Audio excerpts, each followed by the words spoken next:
Luego de casi 10 años del estreno de Intensamente, Inside Out en su título original, Pixar estrenó la segunda parte de esta película que propone, al igual que la versión de 2015, un abordaje didáctico de las emociones a través del mundo interno de Riley, una niña que en esta segunda parte ya tiene 11 años, está en la pubertad, es decir, al comienzo de esa etapa de tránsito o transición, ¿no? Donde dejamos de ser niños y niñas para convertirnos en adultos. Unos se demoran más que otros. Bueno, ahí lleno de conflictos, desafíos que conllevan, por supuesto, este tránsito. Y la primera entrega de Intensamente, tomó las emociones primarias en figuras animadas que representaban el enojo, la tristeza, el miedo, temor, el desagrado o asco que le llaman otras versiones y la alegría. Y esta última, y acá hay un sesgo que igual es interesante, esta última figura está personificada y que con una niña que podía ser como el alter ego de Riley o su alter ego luminoso, pero era quien lideraba este manejo, esta regulación emocional de esta niña. Quizás incluso, a propósito de la idea del alter ego, era su esencia, esa era la propuesta. Y estrenada este 13 de junio en los cines chilenos, Inside Out 2 o Intensamente 2, introduce un nuevo set, yo diría, de movimientos internos. Envidia, vergüenza, aburrimiento, que no sé dónde sale el nombre en algunas versiones de ennui, y ansiedad, que según especialistas no es necesariamente una emoción. A propósito de esta película del debate que generó hace ya casi una década, de los desafíos que tenemos hoy y de cómo se ha hiperbolizado de alguna manera la figura de las emociones hoy día, vamos a conversar con un experto en la materia. Alfonso Bonhom, psicólogo educacional por la Diego Portales, doctor en psicología por la Universidad Alberto Hurtado y cuya área de trabajo son las políticas de aprendizaje social y emocional en las escuelas. Alfonso, bienvenido. ¿Cómo estás? Muchas gracias. Muchas gracias por la invitación. ¿Vamos a mandarle saludo a Manuel Ugalde? Mandemos un saludo a Manuel, que eso. Psicólogo clínico. Psicólogo clínico. Amigo tuyo. Amigo mío de la universidad también. Y compartimos harto experiencias juntos y hartas conversaciones. Las charlas en un pueblo fantasma con Edo Caroe y además vecino mío Manuel Ugalde. Y gracias a él llegué a ti. Así que buenísimo. Muy buena. A ver, partamos con la excusa, pum. La excusa, los dos fuimos a ver el fin de semana Intensamente 2. Más allá de si te gustó o no la película, a mí me gustó más la primera, pero ¿qué igual sensación te da? ¿Qué sensación me da la película? Fue complejo porque creo que yo que la fui a ver desde el punto de vista de las emociones, creo que las emociones aquí aparecen de modo más descriptivo. Por supuesto son centrales, pero creo que aquí aparece algo de la índole más psicosocial y quizás aspectos que tienen que ver más con el desarrollo que con la emoción misma, como el desarrollo y la configuración de la identidad, la integración de la identidad. Uno podría hacer lectura desde el desarrollo de la identidad, lo que es el falso self, no sé, como... El mimismo, la mismicidad. La mismicidad, etcétera. Y esta configuración a partir de los otros es bien interesante. Por supuesto que todo se centra mucho más en lo que pasa dentro de la mente, pero creo que no hay que olvidar la experiencia social, relacional, en todo momento de lo que está viviendo Riley, que es la protagonista. Así que, está bien. No me gustó tanto como la primera. Igual, sí. Que creo que es donde mejor se representa este mundo, como metafóricamente, este mundo interno, por mucho que uno comparta o no la filosofía de las emociones que está a la base. Pero está bien. Yo creo que también es compleja la película y decía, ahí habían hartos niños viéndola y decía, más bien ellos pueden ser más como que no sé, como que hay algo que uno puede mirarla desde el punto de vista de estos personajitos que son estas emociones, y otra que es como esta mirada más compleja que uno no deja de hacer como psicólogo, como adulto. Entonces también tiene ese aspecto de... pueden gozarla los distintos públicos. Yo noté el día que yo fui, era tarde del fin de semana, un día sábado, tardecita noche, eran muchos adultos Yo fui con mi hijo de 21 años, que también es un adulto con el que había compartido la primera parte, digamos. Y sí noté, y si mal no recuerdo, en la primera parte había un poquito más de sesgo valórico en el sentido de hablar como de emociones buenas y malas, donde el enojo, en ese mono rojo que a mí me encanta, que es furioso, o la tristeza, eran vistas como, si no problemáticas, disruptivas, ¿no? Y ahora quizás hay una integración mayor de esas y otras emociones. Pero a propósito del nombre en español, intensamente, y también aludiendo al inside out, ¿no? Porque finalmente el mundo es interno. Cuando hablamos del intensamente, ¿perdemos la noción fisiológica de todo el cuerpo que opera en una emoción? Yo creo que sí. O sea, que la metáfora de la emoción esté representada como dentro de la cabeza o de la mente en términos metafóricos es problemático. Sí. Reduccionista por lo bajo. Sí, ya, pero bueno, también tiene que ver con que hay disputas. O sea, la neurociencia siempre van a disputar esa idea, ¿no? Como que las emociones están ahí, ¿no? Bueno, eso tiene que ver con la expresión más, si las emociones van de adentro hacia afuera o si van de afuera hacia adentro, que es una discusión filosófica sobre la emoción muy intensa y que además va teniendo reactualizaciones constantes. Sí. ¿Y hoy cuáles son los acuerdos cuando hablamos de emoción, sentimiento, afecto? No, mira, no hay acuerdo. No hay acuerdo. Sí, muy reales.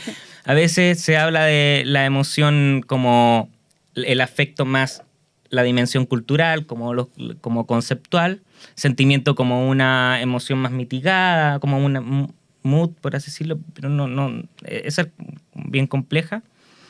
Al final, siempre como cuando uno está investigando estas cosas, ¿no? Salvo que si uno se metiera en el tema justamente más filosófico de las emociones o más específico, uno termina diciendo, bueno, vamos a hablar de emociones y afectos como indistintamente, sentimientos lo mismo, ¿no? Pero creo que no es un acuerdo como real. Hay perspectivas que hablan del afecto como esta carga de exceso afectiva que no es necesariamente, que no está atravesada por lo cultural, pero eso también tiene un problema, ¿no? Como una nueva dicotomía, como una dimensión natural de la emoción versus una dimensión que es cultural, o sea, cultural de la misma, sí. ¿no?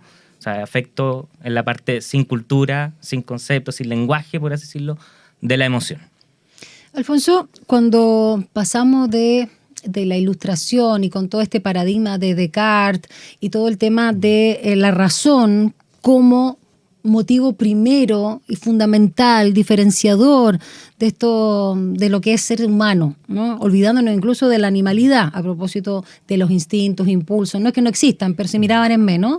Ya por mucho tiempo el mundo emocional fue, aparte de tener perspectiva de género de manera negativa, fue menospreciado, ¿no?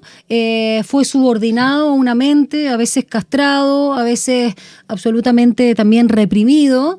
Y recién ahora, y no me atrevería a citar un punto porque no lo sé, comienza a generar mucha fuerza e incluso quitándole, porque hay disputa, poder a la razón, como que no fuésemos seres integrales.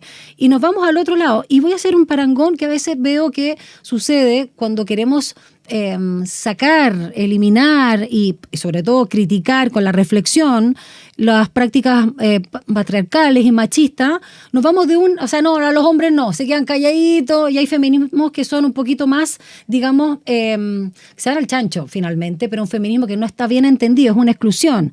Y así sucede con muchas cosas que nos vamos a los polos. ¿Sientes que está sucediendo eso con el tema de la emocionalidad, donde todo es emoción y nos definimos y generamos identidad desde ahí? Te lo dice alguien muy emocional. Sí, sí, creo que hay un movimiento cultural con respecto al lugar que van tomando, o sea, que ocupan las emociones en el ámbito social. Ahora bien, creo que también desde un punto de vista incluso de cómo ha sido entendida la emocionalidad, creo que nunca ha sido tan nítida esa distinción como la emoción no la razón sí. De hecho, hay ¿No? una ¿Del relación... sistema educacional no?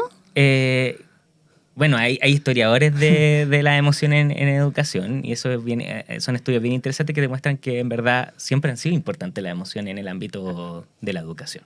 Ahí, no sé, recomiendo mucho los estudios de la Ana Abramovsky y también del Juan Pablo Toro, que son historiadores que han investigado el tema del rol de las emociones en el ámbito educativo. Yeah.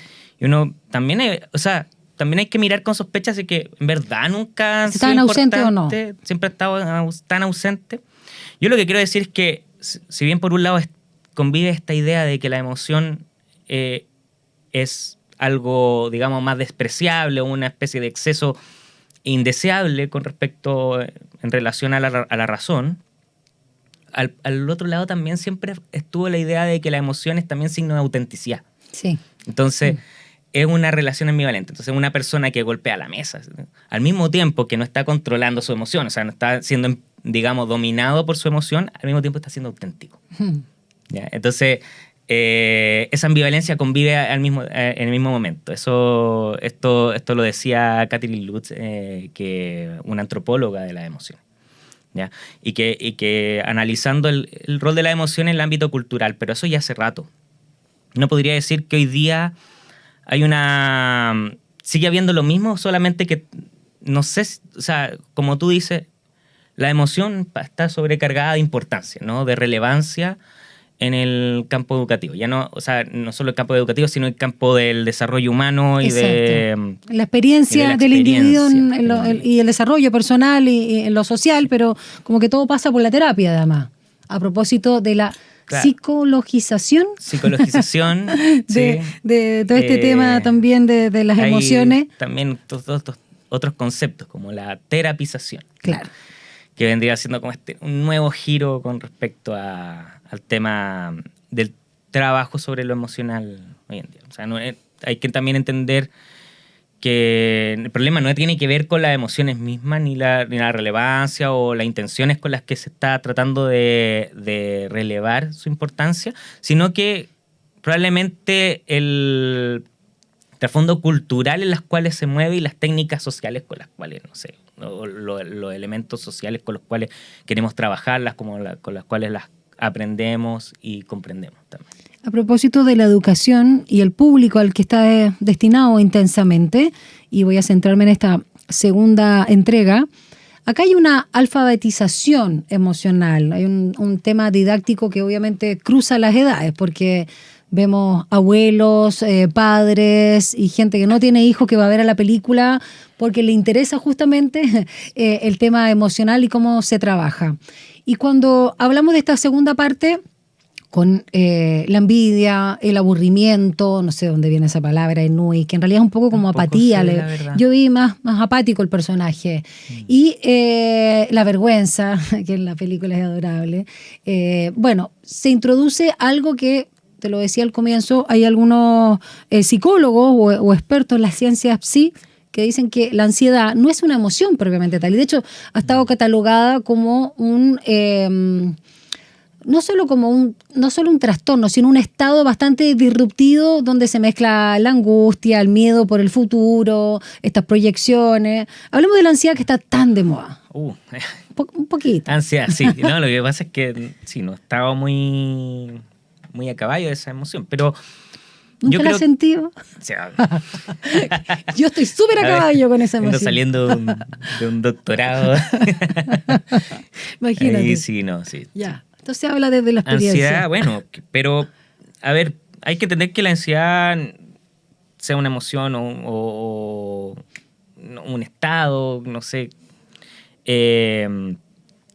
Digamos, es algo que opera a nivel adaptativo, ¿no? No sé tampoco si es una emoción. Como el estrés, ¿cachai? Que tiene como esa misma... Claro, uno podría decir que es parte de la ansiedad, es como parte del estrés. Es que tiene varias... estrés. Sí, pero tiene varias emociones, porque la ansiedad tiene la esperanza, la expectativa, el miedo, que en este caso es hacia el futuro, por eso está proyectando todo el rato. Tiene cierta alegría, no sé, bien compleja la ansiedad. Es que es súper compleja si es que la empezamos a ver desde el punto de vista de de las emociones como básicas. Claro, ¿no? como Desde el colores punto de primarios vista, casi. Claro, Sí. de esta idea de los colores primarios. ¿no? A mí me gusta mucho más esta idea de que los sujetos construimos emociones en base a... O sea, todas las emociones son... Yo hago un curso sobre emociones y cultura terapéutica y yo digo, las emociones son relaciones, ¿no? Que me tomo de Le Breton, un antropólogo, pero también de otros psicólogos, ¿no? Y son relaciones en sentido estricto porque no solo son relacionales, así como que se despliegan en las relaciones, sino que se despliegan en las relaciones, pero también son relaciones de conceptos, experiencias, otras que estamos construyendo constantemente, ¿ya? Entonces, probablemente la ansiedad es justamente un despliegue afectivo, emocional, que implica muchas funciones psicológicas, mucho más que solo una emoción, ¿no?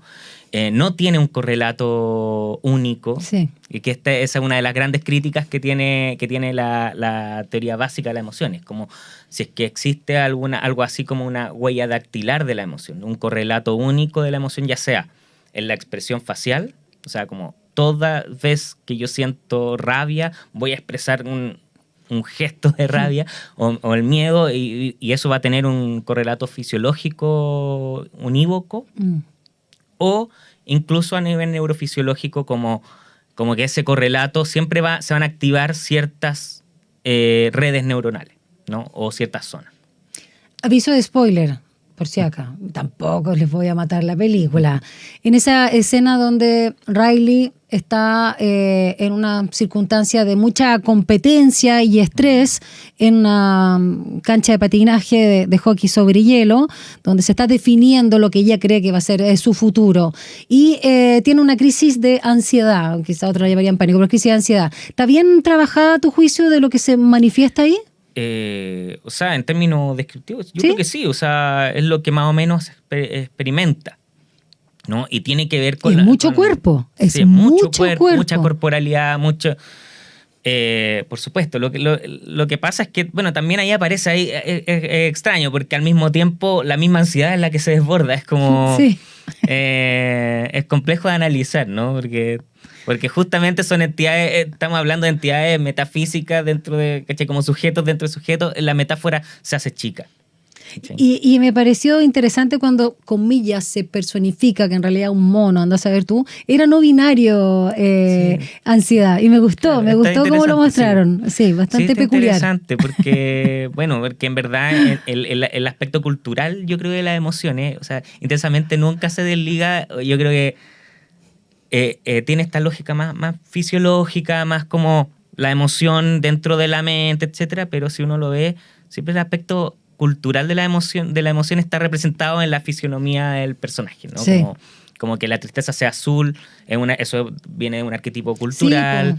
Sí, ya lo sabía Miles Davis. Ya lo claro, sabía Miles Davis. De Kind of Blue. Chet Baker, sí. Tantos, exactamente. No, por supuesto. ¿Cachai? Como que, bueno, eso tiene que ver con arquetipo y nuestra experiencia con el mundo, con la naturaleza, ¿no? Como en los azules el mar es metáfora de la muerte, de lo eterno. También los azules el cielo es metáfora de lo infinito. ¿Y el rojo el fuego? El rojo el fuego, la llama. ¿Cuál es el mono que más te gusta de ahí? Yo lejos la furia, me fascina. Sí, quiere dinamitar todo. A mí igual. ¿También el que más te gusta? Igual, sí.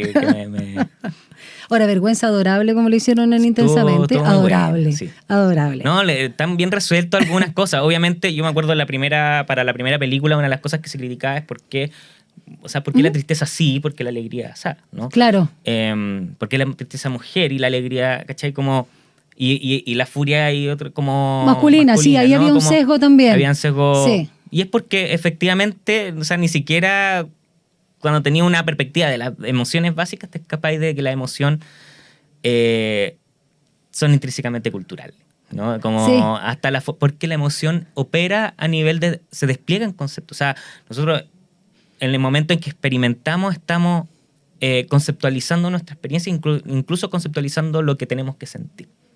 Y ahora, a veces no, pero... Alfonso, vamos a ir a la pausa, pero es interesante también señalar, como tú hacías el punto, que en Intensamente 2, a diferencia de la primera entrega, independiente de que se muestran estados, emociones, qué sé yo, estados anímicos, digamos, más complejos o con más matices, está el tema del sistema de creencias, de cómo se elabora para generar una identidad. Yo creo que ese es un muy buen poroto. Vamos a la música, ya regresamos a Frecuencia Pública para seguir aquí compartiendo con un experto en educación emocional. Se trata de Alfonso Bonón, psicólogo educacional por la UDP, doctor en psicología por la Universidad Alberto Hurtado y que trabaja en las políticas de aprendizaje social y emocional en las escuelas, de donde también está su trabajo de doctorado que nos va a contar a la vuelta de la música. Vamos y regresamos a Frecuencia Pública.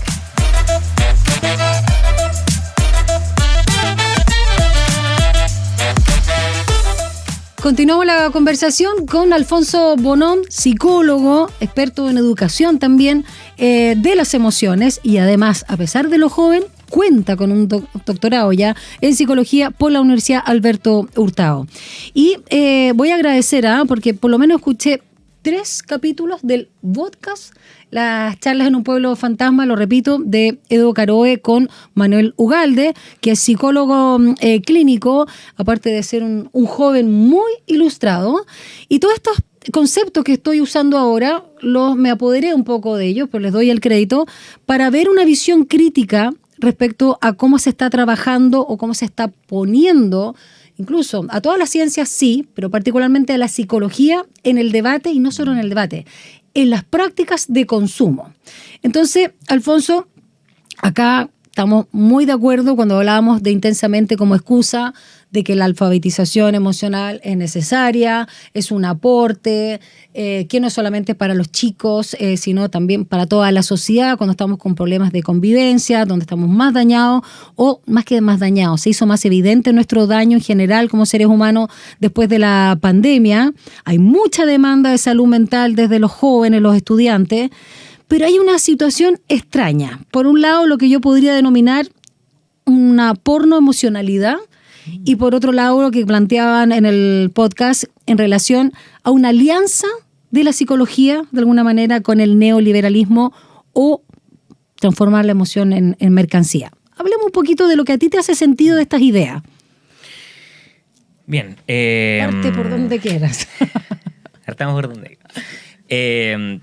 Bueno, una cosa que también hay que poder comprender, para poder comprender el lugar que tienen las emociones en la vida cultural, porque eso también es importante, y también personal, porque somos seres culturales, es el rol que tiene tanto las prácticas de consumo, por supuesto la racionalidades neoliberales, etcétera, como yo diría un fenómeno cultural que bien trabaja una autora como Eva Illouz, que es la terapización, o sea, más bien el etos terapéutico o las culturas terapéuticas, ¿no? Como que de algún modo la terapia ha permeado los espacios de la psicoterapia, ¿no? Como se ha desbordado de esa frontera para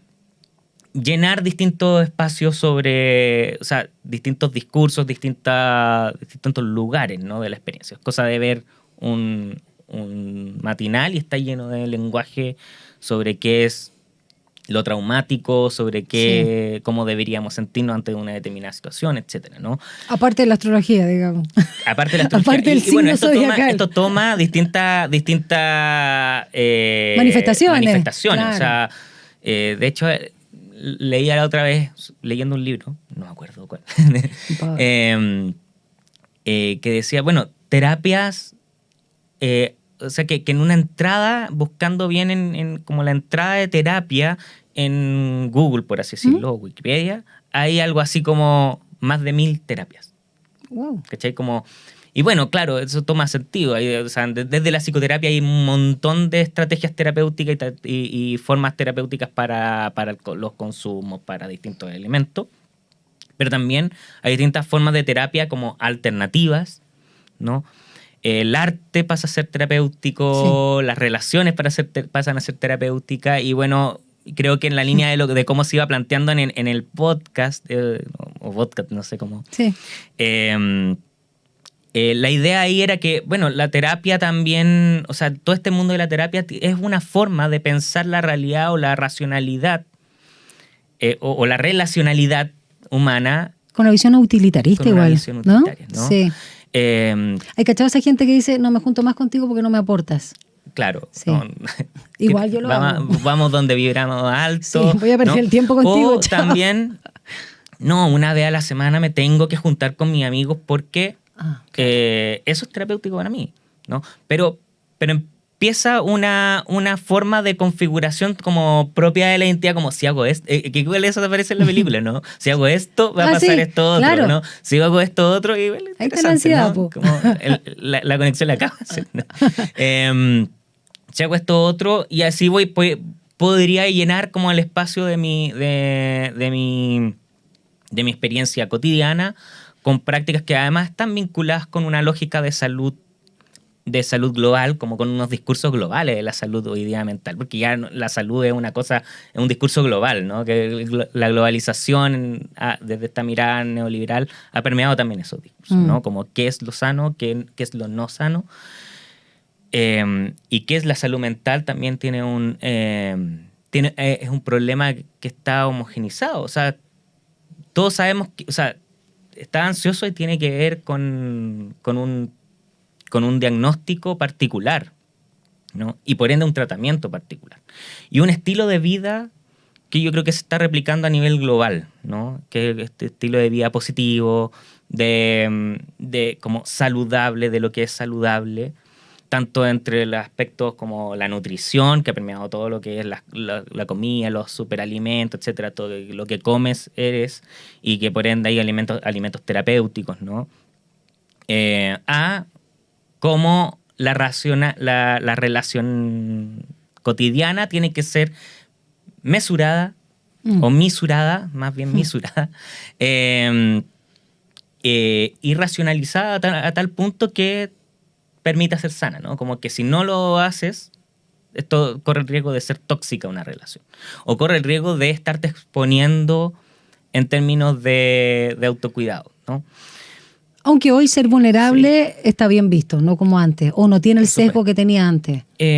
Hablamos de una meritocracia hacia la felicidad. Sí. Espera el micrófono. Mira, hay una dimensión que, claro, estuvimos hablando de eso. Hay una dimensión de la vulnerabilidad que por supuesto que es ontológica, ¿no? Y que es muy interesante a nivel filosófico entender que, bueno, somos todos vulnerables, ¿no? Como somos sujetos que nacemos muy vulnerables, somos de partida el animal, uno de los animales más vulnerables, ¿no? O sea, que más dependencia necesitamos desde el momento en que nacemos, ¿no? Nos falta pelo, nos faltan garras, nos faltan un montón de cosas para mantenernos como otros mamíferos. Pero al mismo tiempo eso es lo que también nos permite tener este otro giro, ¿no? Como el animal con mayores posibilidades de adaptación, justamente porque tenemos esta relación de cuidado con otro. Eso según lo humano. Según lo humano, sí. Por supuesto, no, aquí sí. ¿Ya? Entonces, pero claro, eso permite que, no sé, el ser humano pueda incluso llegar a sobrevivir, porque además tenemos a partir de eso tenemos esta capacidad de transformar la naturaleza hasta el punto que la podemos destruir, ¿no? Y en ese sentido podemos hacer toda una crítica, pero justamente somos los que podemos transformarnos y transformar la naturaleza, ¿no? A eso le llamamos procesos psíquicos superiores, ¿no? Y eso nos permite vivir y sobrevivir hasta en la Antártida, ¿no? Como haber llegado incluso hasta allá, ¿no? Y poder colonizar incluso esos espacios, ¿no? Como y la luna y la cacha en la espalda. La luna, o sea, ya. No sabemos los límites que pueda llegar a tener esto. Pero el asunto es que también somos súper vulnerables, y es cosa que además a los ojos del otro también somos vulnerables. O sea, en cualquier momento alguien saca una pistola y no es tan difícil que nos muramos, ¿no? En la pandemia también eso quedó súper latente, ¿no?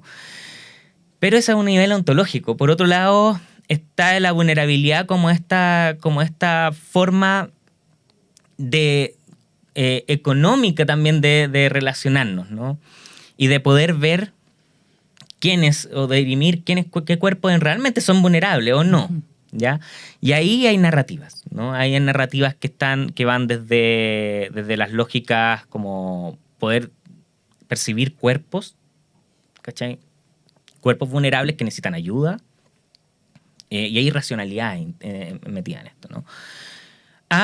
También la idea de poder articularse, ¿no? Como vulnerable para poder ser reconocido, ¿no? Hay un tema con el reconocimiento de la vulnerabilidad. Sí. Que probablemente es un giro por supuesto, una crisis de esta racionalidad que devino en las guerras, ¿no? Es un giro posguerras, ¿no? Sí, exacto. Entonces, aparece esta idea. Igual, perdona, las guerras son muy emocionales. Sí, o sea, de hecho es una emocionalidad, digamos, muy mal llevada, muy mal entendida, porque la verdad es que eso que hablan los militares de las estrategias, los políticos, la verdad es que todo responde y apelan y manipulan con la emocionalidad de los soldados. Qué buena película esta, Sin Novedad en el Frente, del manejo. Uy, vela, sobre todo el remake. Ya, te la dejo ahí, sigamos. Buenísimo. Hablando de películas. No, sí, bueno, por supuesto, o sea, al final nos damos cuenta que todo esto que nosotros entendemos como la racionalidad, en verdad no habían. ¿Cachai? O sea, como... Y una de las críticas que podemos hacer es que si es que en verdad la racionalidad está en desmedro, o sea, como...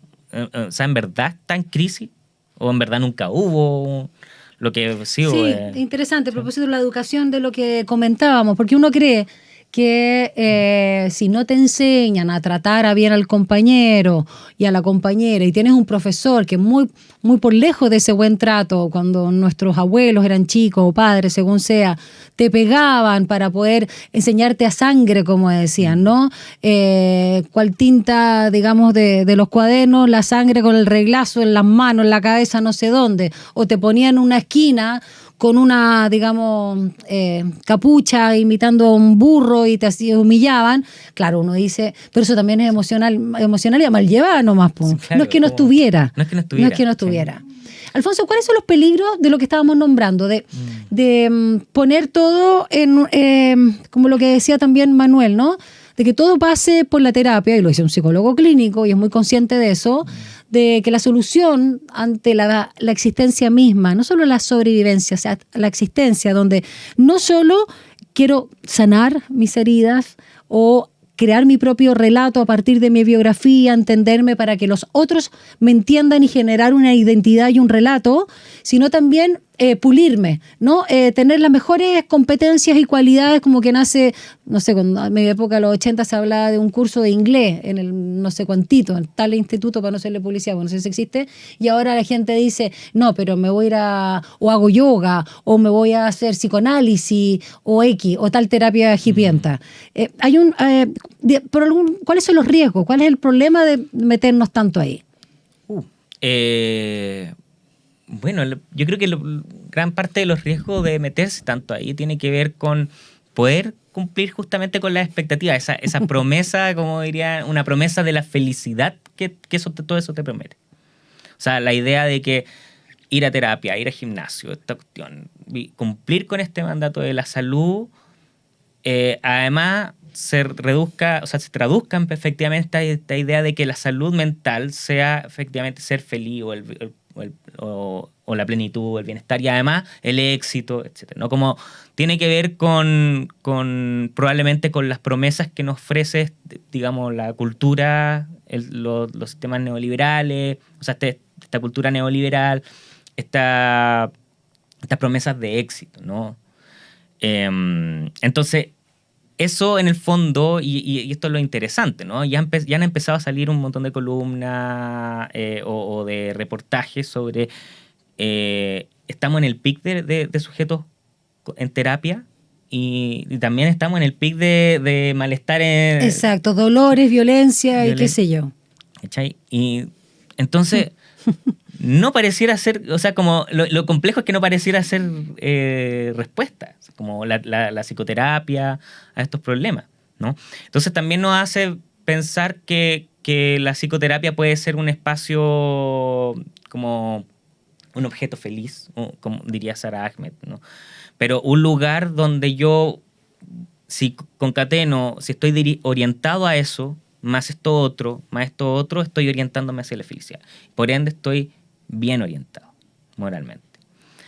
Y eso genera, yo creo que ante las promesas que además hay y que son difíciles de cumplir, ¿no? Y sobre todo si es que podemos llegar a pensar de que hay cierta terapia o si es que esto no se toma también responsablemente por parte de incluso los terapeutas o incluso también la cultura terapéutica, estamos retroalimentando una mirada demasiado individualista e individualizante sobre los fenómenos que nos suceden,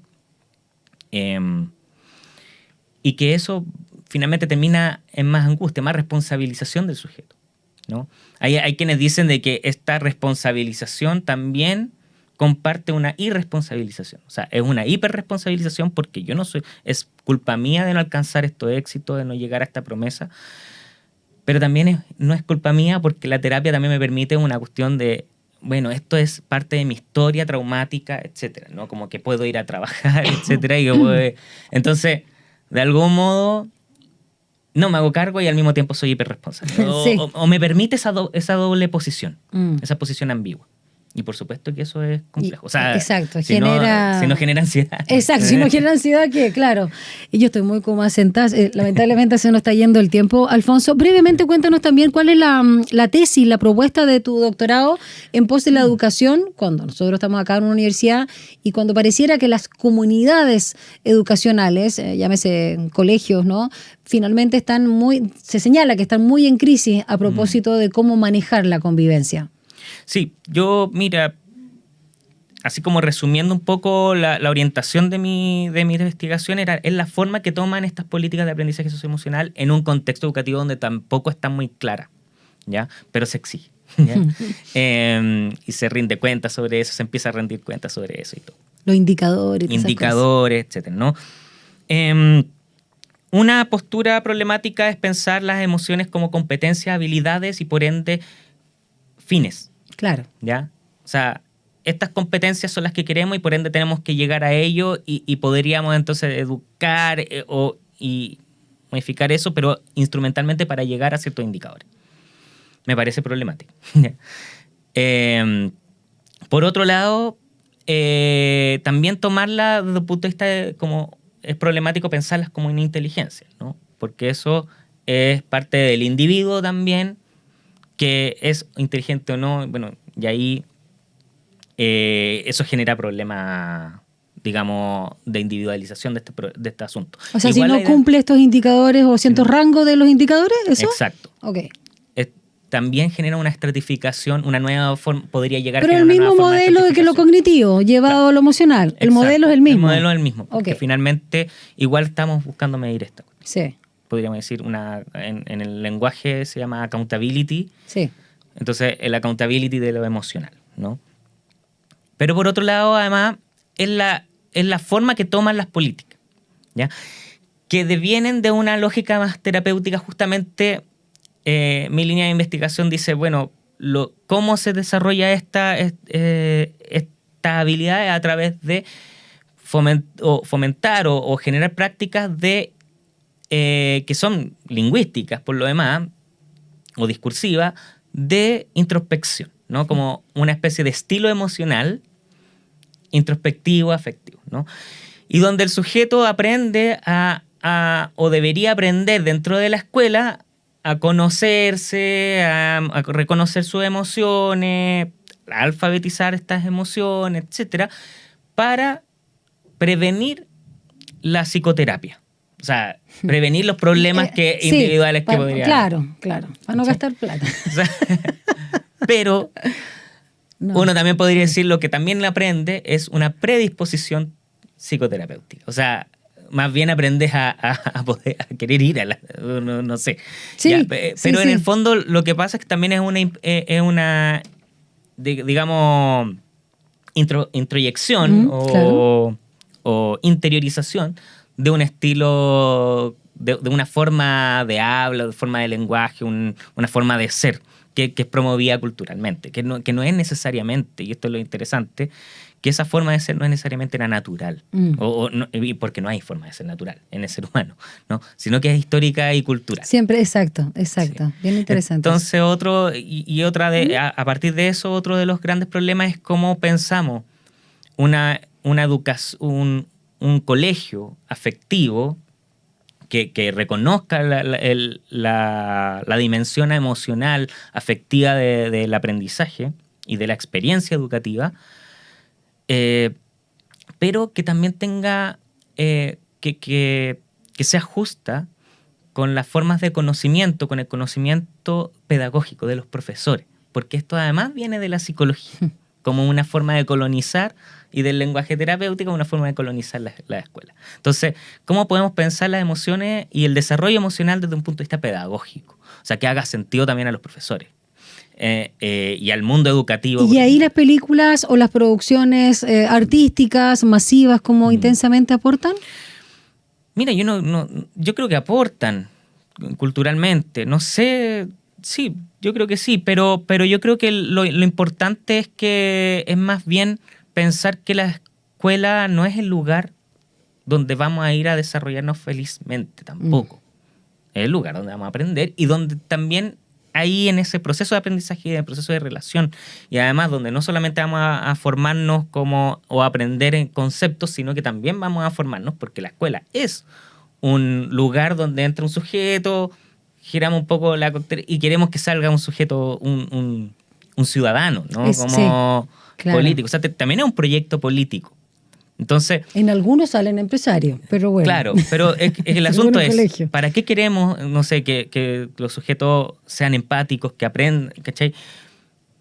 Generalmente es para que no, es lo social, finalmente sociales, el factor social, no es, claro, a nadie le interesa social. El indicador, sí, o es un indicador, nombre y apellido, root, lo que queráis, pero no es que a mí me interese realmente, esa es la idea, ¿no? Macro, de que tú seas feliz, es que creo que estamos todos más o menos sanos para que funcione esto. Exacto, entonces me interesa claro, esta idea de escuelas donde exista el cuidado, o sea, escuelas de cuidado, donde la ética del cuidado se instale, ¿no? Y ahí eso le puede hacer mucho más sentido a los docentes, sobre todo si es que uno piensa que los docentes hacen eso. Sí, o sea, y además que su trabajo es plenamente emocional constantemente. O sea, esta idea del trabajo emocional siempre lo ha sido y lo va a seguir siendo, y que en ese sentido el vínculo, la relación digamos, con el aprendizaje entre docentes, ese trabajo constante que se da ahí, puede ser un gran motor, si es que también nos hacemos conscientes, un motor para convertir la escuela en una escuela del sentir, de la experiencia afectiva, del encuentro común. A propósito, ¿no? Perdón, motor, para ir terminando, Alfonso, que es una de las, digamos, gran acepción etimológica de la palabra emoción, ¿no? Que viene del movimiento, mover, bueno, qué sé yo, que es lo que te mueve el motor finalmente. Claro. Muchas gracias, Alfonso Bonhomme, por haber venido acá a pegarte el pique, la USACH, conversar con nosotros. Él es doctor en psicología por la Alberto Hurtado y, claro, de formación inicial por la Diego Portales, psicólogo educacional. Y dejo las puertas abiertas y los micrófonos para más adelante ir profundizando más sobre tu tesis, porque partimos de algo mucho más mainstream y más amplio que está en el debate, que es la educación emocional hoy a través de una película en este momento, Intensamente, pero la verdad es que esto da para mucho. Así que gracias. Muchas gracias a ti también. Que te vaya muy bien. A ti igual.